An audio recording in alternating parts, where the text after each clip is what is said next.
After 4 years, it's finally happening. Shout out to Talon Quinteros 2623 commenting for over 4 years for me to do a utility players tier list. And today we're doing it. Seriously, if you guys have ever been in a GiraffeNeckMarc comment section, you've seen this guy. What a legend. This one's for him. So I made this tier list. I honestly think I did the best to my ability to get every single utility player that's actually been playing. This is going to be a longer one. We've got 60 players on this tier list. We have the classic tiers, elite, solid, valuable, mid, and bench. Changed them up a little bit. Because it's a utility player tier list, it doesn't necessarily mean that they are a elite player. They're elite as a utility player, because ultimately there really aren't many utility players that would be considered elite in the game of baseball on the grand scheme of things. Their value might not always be quantifiable statistically, and I don't necessarily think they get the recognition they deserve. So let's go ahead and give them some love today in the utility player tier list. Again, shout out Talon Quinteros. But first, I want to give a quick shout out to today's sponsor, Arena Club. If you're anything like me growing up, you ripped tons of packs of baseball, football, basketball cards,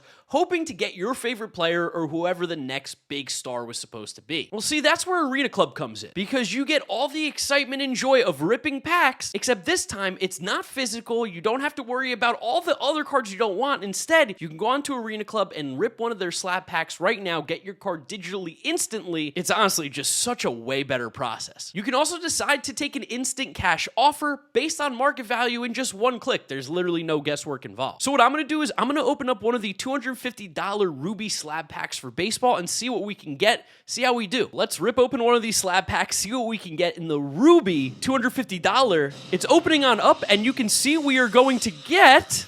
Who are we going to get inside? Okay, a little music too. We got a Stephen Kwan, National Treasures, autograph, numbered to 10. You see it's a 9/10 auto. Honestly, not a card that I'm particularly interested in, and what's great is that I don't have to hold on to it. Right now, they're giving me an offer of $170 cash right now on an estimated value of $189 on the Stephen Kwan card. And truthfully, I don't think this card is going to be any more expensive than that price. So I'm simply just going to accept the offer, and I get that cash instantly into my Arena Club account. And as you can see in the top right corner, I have $170 to now spend on Arena Club on other slab packs or whatever I truthfully want to do. It's also really cool too. If you look through these packs, you'll see what cards are actually available. So like there's this Ellie De La Cruz, this Mickey Mantle, a Shohei Ohtani. It also tells you the rates that you have to pull these cards. So it's super transparent. So if Arena Club and slab packs is something that interests you, and it should if you are a card person just like I am, right now you can get 20% off your first slab pack or card purchase by going to arenaclub.com/GiraffeNeckMarc and use code GiraffeNeckMarc. That's 20% off using my code GiraffeNeckMarc on arenaclub.com/GiraffeNeckMarc. Thank you to Arena Club for sponsoring today's video. Can't wait to rip open some more packs. Let's get back to it. First up, we've got Addison Barger of the Toronto Blue Jays. He played 91 games at third base, 57 in right field. That's good enough to be a utility player for me. And he had a really nice season while there were some up and downs. He's a really good hitter. He throws the ball really hard. Great barrel rates, great exit velos. Finished the season with a 755 OPS. The fact that he can play third base and right field is pretty cool. Defensively wasn't the greatest. He's definitely a better third baseman than he is outfielder, and that's kind of where the Blue Jays play him the most right now. I do think Addison Barger goes in the solid tier for utility players. Not the most versatile, but being able to play third and right field at the level he does while hitting, it brings value. Was a little bit surprised to see Alec Burleson played 4 different positions this year: first base, left field, and right field. Now, of course, you kind of expected those. A big, burly first baseman playing the corner outfield. You've seen it before. It's not unique necessarily. But one thing that Alec Burleson did well this year, he absolutely mashed a 124 WRC+, hit nearly 300 with a close to 350 on base percentage,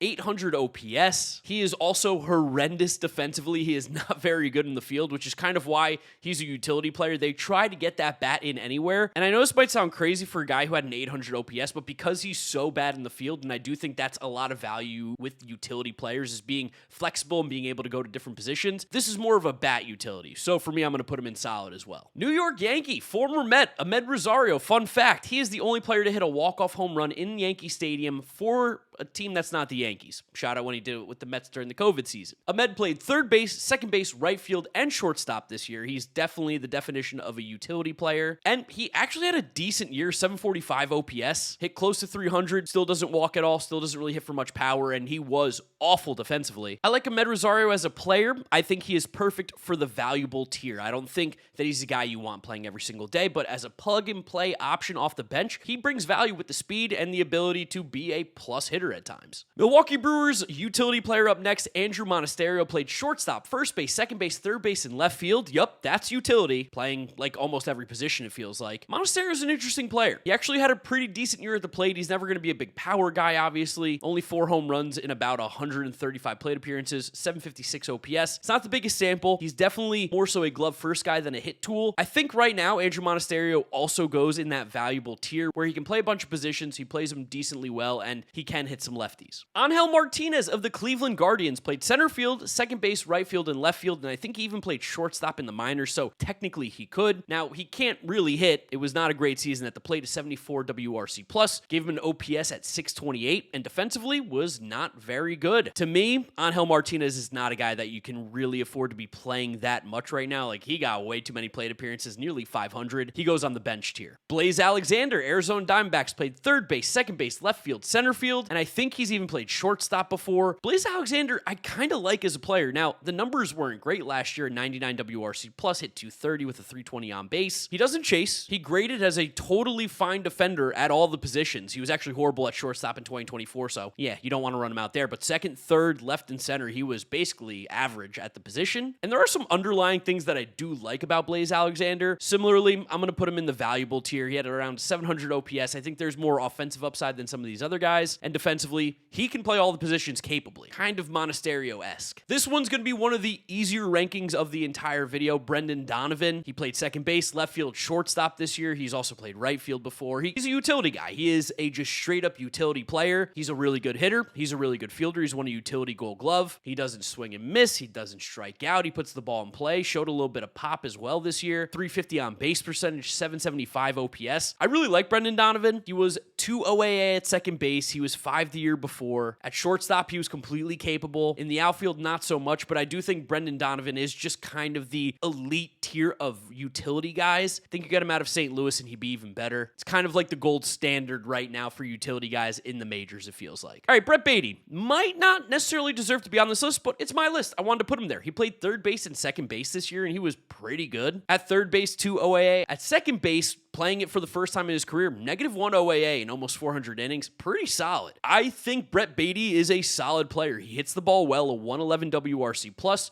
Third base and second base was good enough. I think he's like an everyday player. I'd put Brett Baty in the solid tier. I do think that Alec Burleson is a better hitter, but of course, this is the utility player tier list. It's a little bit different than some of the ones in the past. Probably a little more subjective, which is not great, but you can kind of understand, hopefully, what I'm saying. If you're a baseball guy, you get this conversation, right? Brooks Baldwin of the Chicago White Sox, someone who I did not expect to put on this list, and then I saw left field, center field, right field, third base, second base, and shortstop, all of those positions he played 10 or more games at, which is pretty fascinating, honestly, from a just sheer utility perspective. Being able to play all those positions, they must think highly of you. Now, in the outfield, he was horrible. He was not good out there defensively, and on the infield, he was not good defensively either. At the plate, the numbers weren't horrible. A 700 OPS is, like, acceptable, but I'm not the biggest Brooks Baldwin guy moving forward. I think he goes in the mid-tier. He serves a purpose. He can play all the positions. I don't know if he should. Casey Schmidt, Giants, second base, third base, first base, and shortstop this season. 98 WRC+, hit 12 home runs on the year. Defensively, again, it was a bit shaky for Casey Schmidt. Finished with a 706 OPS as well. Just didn't really grade anywhere particularly well. I think for me, Casey Schmidt, similarly, goes kind of in this mid-tier, where he can play a bunch of positions, none of them particularly well. I don't think he's a bad player, but I think right now, based on what we've seen, kind of just in that mid-tier. And maybe I'm playing favorites. Maybe he belongs in the valuable, but for me, Casey Schmidt goes mid. Going back to that original comment from Talon Quinteros, he mentioned Chris Taylor, and sadly, I think this is going to be the last time that we ever rank Chris Taylor. I can't even believe he played as many games as he did last year. What were the Angels thinking? Played left field, center field, second base, right field, and third base. I can't believe Chris Taylor played center field. That's insane. As you can imagine, he was horrible. 56 WRC+, -WAR. He goes in the bench tier. If this was 4 years ago when he asked me to make it, probably would have been an elite utility player, but he's not that guy anymore. Chris Taylor goes to bench. Christian Koss. Fun story. I think every time I turned on the Giants, I saw Christian Koss hit a home run. He had 3 on the season, so I guess I watched the 3 games he did it in. 91 WRC plus. The hitting under the hood doesn't really look great. Defensively, completely fine at every infield position. So for me, Christian Koss is just kind of going to go in this mid-tier along with his teammate Casey Schmidt. Like, you could have him on a team, it's your 26th guy, and you really wouldn't sweat. Gives you some flexibility. Cody Bellinger technically played first base. We know he can play all the outfield positions along with first base. Cody Bellinger also goes into the elite tier. I think we kind of figured that. It's funny, he would be great at first base. He's an awesome defensive center fielder, and he absolutely mashed again this season with the Yankees. 125 WRC plus, nearly a 5-win player. Might be stretching it a little bit because he didn't play too much first base this year, but all the numbers are incredible for Cody Bellinger. Hits the ball hard, doesn't strike out, gets on base, plays good defense, is fast. He's definitely in this elite tier. 814 OPS, 29 homers, 13 stolen bases. Like, that's a great year from Cody Bellinger. If he opts out, he's going to get paid. Cole Keith, sneaky utility player this year, played third, second, and first base, all of which he played 18 or more games at. He actually had a decent season, 109 WRC plus, hit 256 with a 333 on base, 413 slugging for an OPS at 746. Some of the under the hood stuff shows you that he's going to be a pretty solid player. And of course, we have to talk about the defense. It wasn't particularly good. That being said, I do think he goes in the solid tier. Cole Keith, young player. What we've seen thus far, I have been more intrigued than I was the prior year. And still, like, the Tigers keep yanking him around. Like, play him every single day, I think he'll be a lot better. It's hard to learn a new position as well. Like, he was all over the place. Next up, Daniel Schneemann. I love saying this guy's name. Schneemann. Definitely can't hit, but he is up for the utility player Gold Glove in the American League. He's a really good fielder at, like, every position. Looking at his OAA this year, 5 OAA at second base, 1 at third base, 1 at shortstop. Even in the outfield, he had 1 OAA. He is 100% a valuable utility player. Just the fact that he can give you defense at all those positions, that has value, and he's a plus defender at second base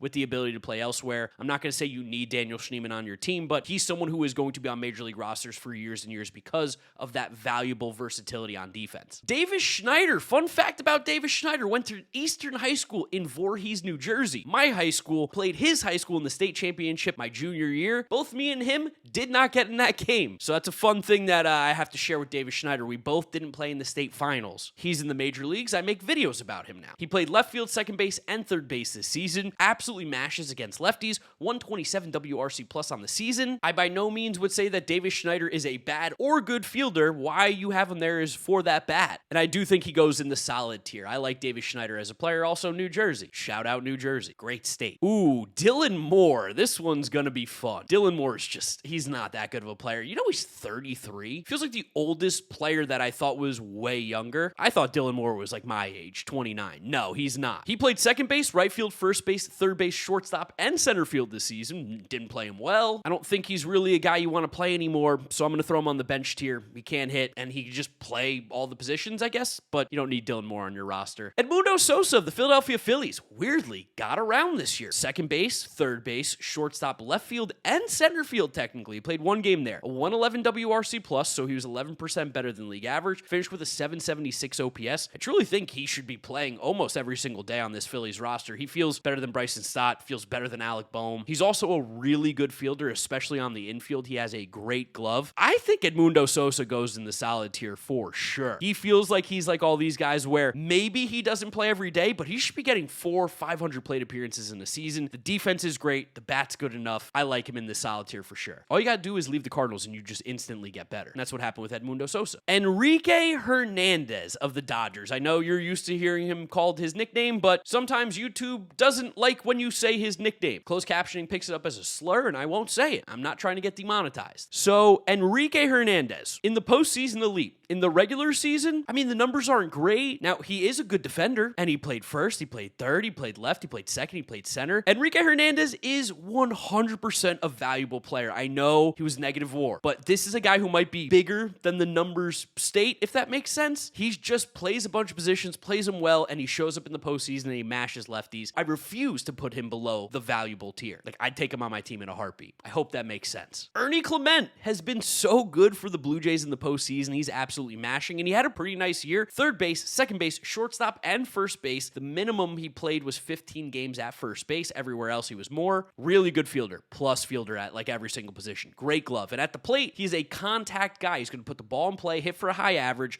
He was 98 WRC plus. I think Ernie Clement also goes in this solid tier. Great glove, good enough bat. He's going to find his way into lineups. He is valuable on these teams. If not more, he can be a 400 to 500 plate appearance guy. We saw it with the Blue Jays, and he had a really nice season. So I got to throw him in the solid tier for sure. You can account the Blue Jays having a great season to the guys like Ernie Clement, David Schneider, and Addison Barger filling in on kind of those gaps there on the margins. They were all plus players, and they played a bunch of positions. This was a huge win for the Blue Jays this year. Ezekiel Duran played a lot of positions. Shortstop, first base, second base, third base, right field, and left field on the season. He was horrible at the plate. He looked really bad. Now, defensively, he's good. He's got some speed, but he's like really, really bad at the plate, and I don't think that's ever coming around. So for me, I am going to put him on the bench here. I just don't know how much more run Ezekiel Duran gets at the major league level unless there's something that changes with the bat, because we're now going on about 500 plate appearances of an OPS around 580. That's not good enough at the major league level. Doesn't matter how good you are in the field, and if you're not elite at one of those things, it's going to be tough to keep you on a roster. So I am going to put him in bench, maybe a little bit tough, but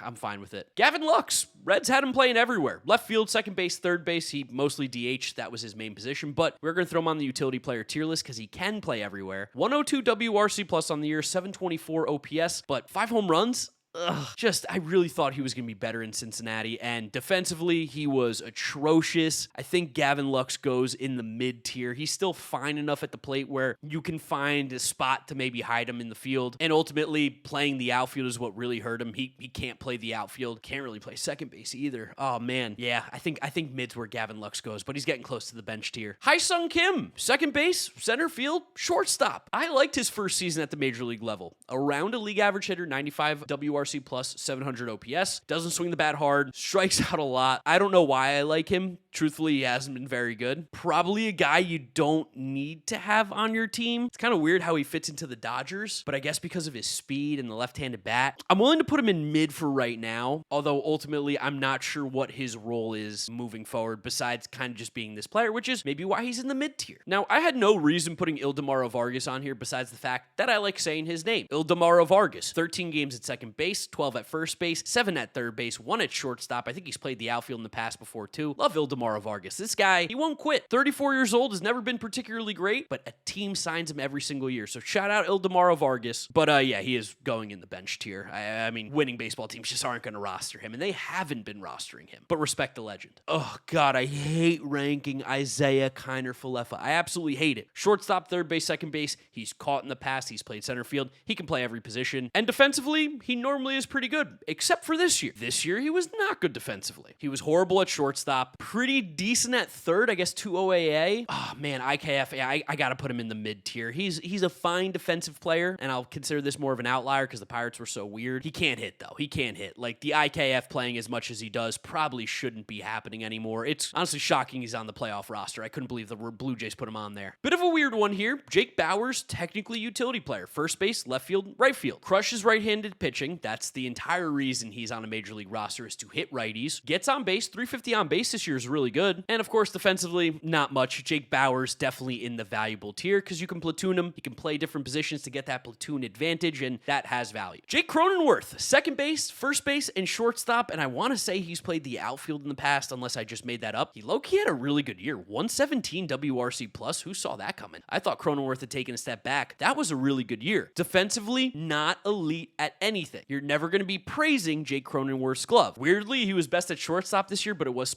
such a small sample that I'm not going to go crazy on it. Oh, man, where does Jake Cronenworth go? Is he in that elite tier, or is he more of a solid guy? To my gut, think he's more of a solid guy for me. He seems closer to these guys than the guys in the elite tier. So Jake Cronenworth, good year, 744 OPS, got on base a ton, 367 on base is phenomenal, but there's just not a lot of pop in that bat. I'll put him in solid. I do like Brendan Donovan just a little bit more. Jared Triolo, I do believe he's won a Gold Glove at the utility position. I also want to say that Jared Triolo was low-key awesome in the second half for the Pirates. So I'm not going to go on a Jared Triolo hater tirade right now. 86 WRC plus is not great. I do want to see what the splits are for the first and second half. Yeah, okay, so in the second half, he hit 276. First half, he hit 158. He was actually pretty good in the second half. Okay, Jared Triolo. And defensively, he's really good. He is a plus defender at multiple positions. Jared Triolo, oh, man, valuable. I'm going to put him in valuable for now. I think that's where he goes. He still want to see him hit a little bit more, but the fact that he did hit in the second half, half, might find his way into the solid tier next year. I think Jared Triolo, if you're Pirates, might consider trading him to like a team right now, honestly. He's got some value. Bat speed was up. Am I buying into Jared Triolo? That feels crazy. Never thought I'd say that. Javi Baez, he's a utility player. Shortstop, center field, third base, and second base. And while he made the All-Star team in the first half, the second half was a bit of a nightmare. What's crazy about Javier Baez? He actually played fantastic defense. Even in center field this year, he was great defensively. It's just at the plate, he's such a mess. But the fact that he has good defense, probably still, like all these guys in the mid-tier are not plus defenders. He is. That's going to go in the valuable tier. Plus defense with some speed still, and the ability to still hit a home run. We saw a glimpse of him being good again. I miss the old Javi, that's for sure, but I'll put him in valuable. He's just definitely getting like way overpaid. Javier Sanoja ended the Mets season. 41 games at third, played left field, second base, center field, shortstop, and first base. My goodness, he played everywhere. I don't know how much I like Javier Sanoja as a player, but I do respect the hell out of him. He's up for the Gold Glove at the utility position. In terms of fielding, he was a pretty decent player at every position except shortstop defensively, which that kind of makes sense. That being said, I mean, 280 on base with no pop. Javier Sanoja probably goes in the bench, mid. I'll put you in mid. I'll put you in mid, Javier Sanoja. You are a little better than those guys. Jeff McNeil, definitely a utility player. 111 WRC plus this year, played second base, center field, left field, right field, and first base. We know he could play third base, although he hates it, doesn't like playing there. Gonna sound crazy, he wasn't that bad in center field. Second base, he is a still very good defender for OAA there. In center field, he was -1. Left field, he was also -1. Jeff, I want to put him in elite, but he's not. I still think these guys are better, so Jeff McNeil's definitely going to go in the solid tier. He feels like a Cronenworth, like a lot of these guys in this tier, where he's a plus hitter still. He was ice cold in the second half, 746 OPS. It was around 800 for most of the year, and he can play a lot of positions in the field. That's valuable. Definitely solid. Jeremiah Jackson came onto the scene late, 34 games in right, third base, and second base. He didn't play 34 games at those other positions. He played them. He actually had a really nice little spell with the Orioles this year. 180 plate appearances, 276 average, 328 on base, 775 OPS. Defensively wasn't great, and to be honest, it's because he's not an outfielder. But I will say, I think Jeremiah Jackson sticks around. I don't know how good he's going to be, but I'm happy to put him in the valuable tier. This guy has proven that he is a major league player with some value. Woof. Jonathan India. God, he was horrible. I mean, he's not really a utility guy. By the definition of it, he was, because he played second base, he played left field, and he played third base. He didn't play any of them particularly well. He was awful in the outfield. He was awful at second base. He had a 669 OPS. Jonathan India, man, like what in the world happened? I don't think you can play this guy at all. He can't play the field. He can't hit. Jonathan India goes in the bench tier, which feels insane to say, but he was so bad. There was not one redeeming quality of his game. I guess he got on base relative for his batting average. Jose Caballero. I love Caballero, and Yankee fans love Caballero too. He played shortstop, right field, third base, second base, left field, and center field. Caballero is plus defensively at multiple positions. He steals a ton of bases. He gets on base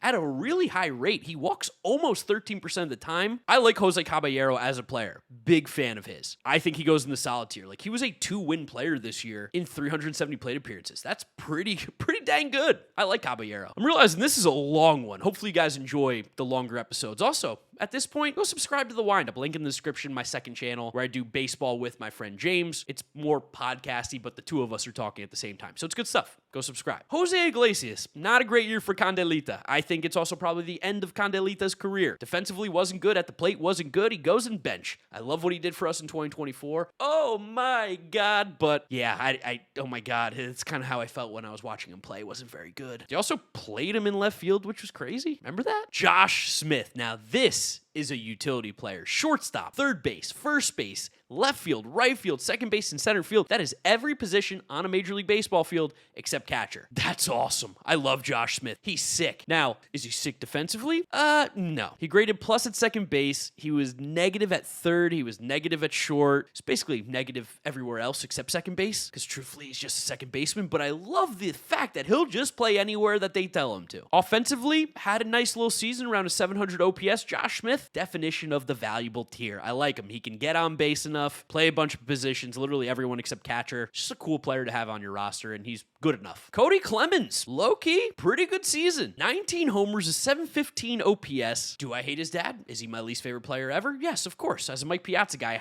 gotta hate Roger Clemens. But Cody, nice year. First base, second base, left field, right field, and center field on the season. A 95 WRC+, worth about 1.5 WAR this year. Pretty good barrel rates, hit a bunch of home runs, was good defensively. I think Cody Clemens goes in the... Where does he go? Where do I want to put Cody, huh? That's an interesting one. I think Cody Clemens is valuable. Yeah, I'm gonna stick with that. I think he's valuable. I don't feel great about it, but that's where he's going. Ugh, my boy Lenin Sosa, second base, first base, third base. Lenin, he's an interesting player. 100 WRC+, defensively, not the best. Definitely wasn't great at second or shortstop in the past. He's not the best fielder, and at the plate, he's about a league average hitter. I like Lenin, but truthfully, I don't know if I can put him anywhere. He hit 22 home runs. Okay, hold on. 22 home runs is a real number. Valuable for Lenin Sosa. I bought a lot of Lenin Sosa cards like years ago. I can't believe I did that. Luis Rengifo, third base, second base, right field, left field, shortstop, center field. Luis Rengifo,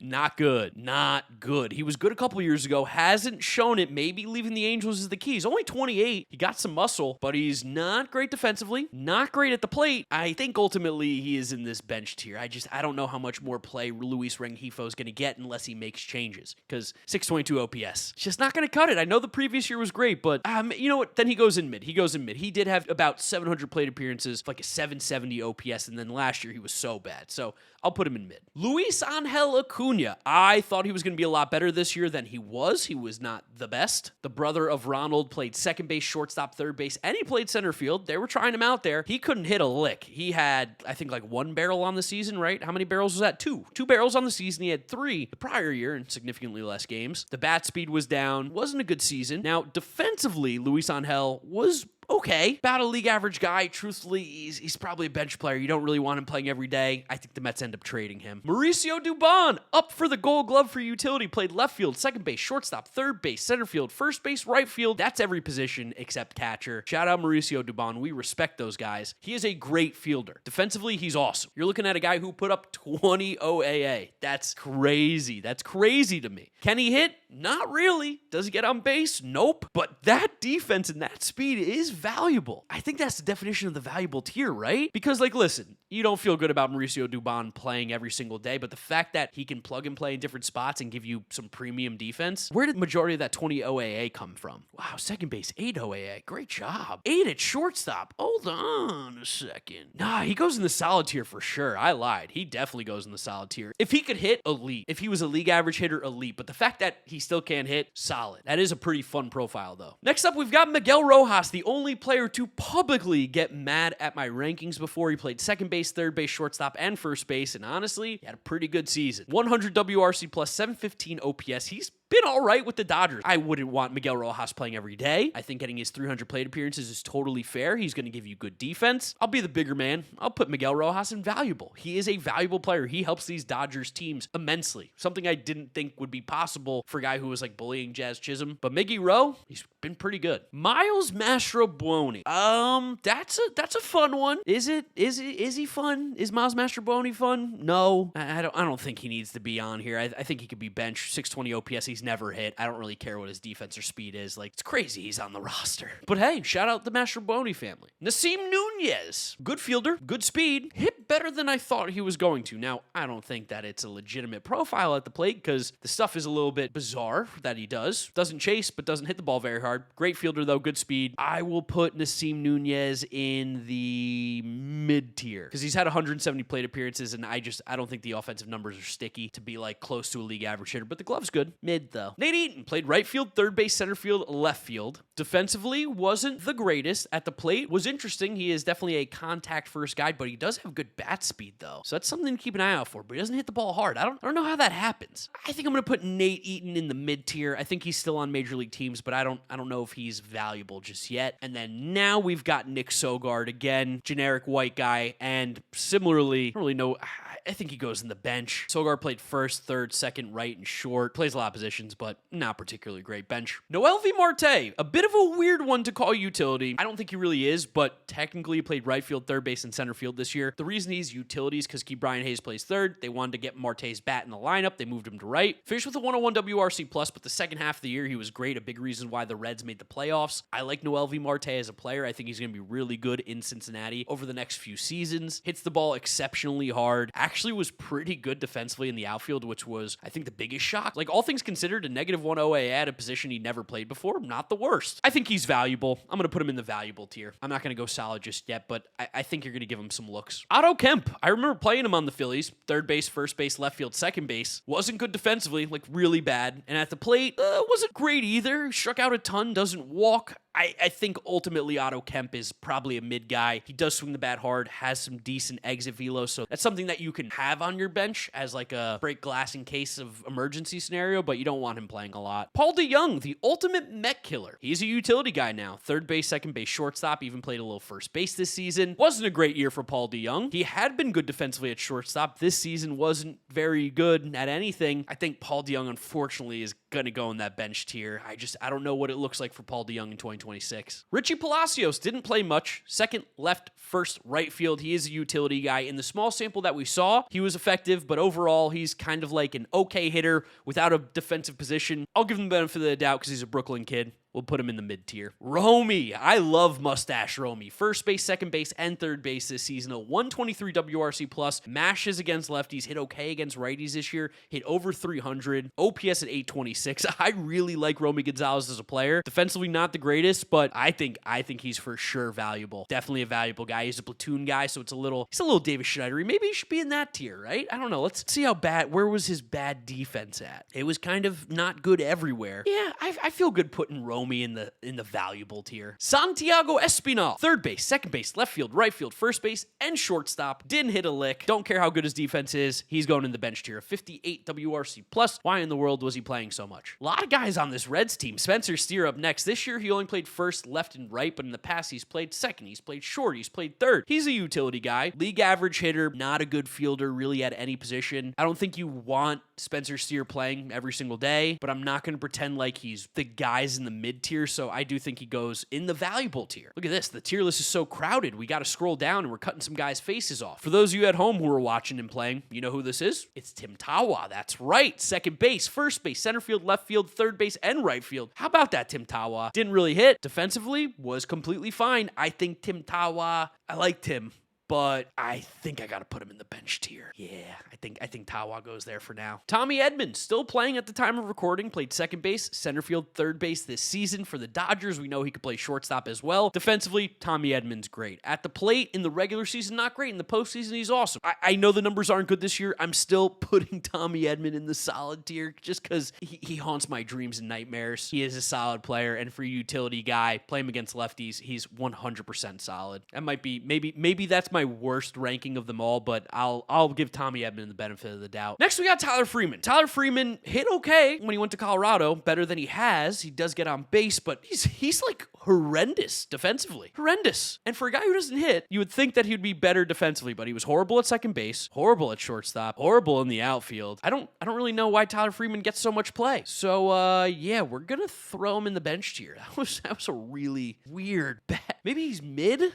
Maybe he's more mid. He got on base 350. He's more mid. But what a weird season. -13 OAA is the first percentile. What in the world? Tyler Soderstrom, a bit of a stretch for utility, but he played left field and first base and was a catching prospect. So I'm going to put him there. And honestly, he was elite. He was awesome. He was really good defensively in left field this year. Put up 5 OAA casually. He was awful defensively at first base, but the bat's really good. He's a good outfielder. I like Tyler Soderstrom as a player. I'm going to put him in the elite tier. Like, Cody Bellinger is clearly better than these two guys, but in terms of utility players, they feel like the same. Next up, Weston Wilson. Weston Wilson played left field, second base, first base, and third base. He's not good defensively, and he can hit. We're throwing him in the bench tier. Willie Castro, horrible with the Cubs. Was really, really bad. 92 WRC plus on the season, so he still finished around a league average hitter after playing well with the Twins, and so, unfathomably bad with the Cubs. Castro played second, right field, left field, third base, center field, and shortstop. None of them particularly well. I think Willie Castro's kind of in this mid-tier too, honestly. Like, he's fine. He's whatever. And then last, but certainly not least, we have Zach McKinstry of the Detroit Tigers. McKinstry had an awesome season in Detroit. Third base, shortstop, right field, left field, second base, first base. 114 WRC plus, was about a league average fielder at every position. I think McKinstry 100% deserves to be in the solid tier. 771 OPS with a 333 on base. McKinstry had a nice year. So there it is. Shout out to Alan Quinteros one more time. We got the utility player tier list. If there's anybody I missed, let me know in the comment section and I'll reply to your comment of where I think this guy would go. But we got elite, solid, valuable, mid, and bench. 60 players. This is a long one. Hopefully you guys enjoyed it. If you did, please leave a like on it. It really does help support the channel. Subscribe if you have not yet done so as well. Check out my second channel, link in the description if you want more baseball content. Follow me on all my social media, GiraffeNeckMarc, links are in description. And that's where I'll wrap it up. You guys know the drill from here on out. YouTube recommends you watch this video. This is my most recent upload. Click through those if you have not yet seen them. Thank you guys for watching. I'll catch you all in the next video.